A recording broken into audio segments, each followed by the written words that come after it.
ரகசியத்தை யாரு அறிஞ்சா, அதிசயத்தை யாரு புரிஞ்சா?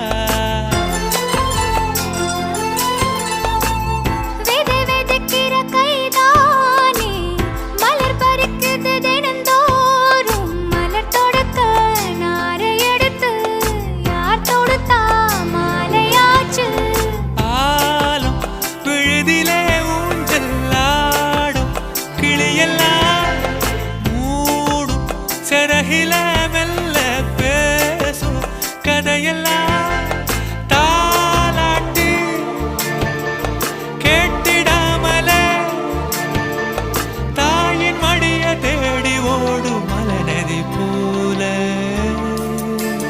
கரும்பாறு மனசுல மயில் தோகவிருக்குதே, மழைச்சார தெரிக்குதே, வானவில் கொடையும் பிடிக்குதே, புல்வெளி பாத விரிக்குதே. வானவில் கொடையும் பிடிக்கு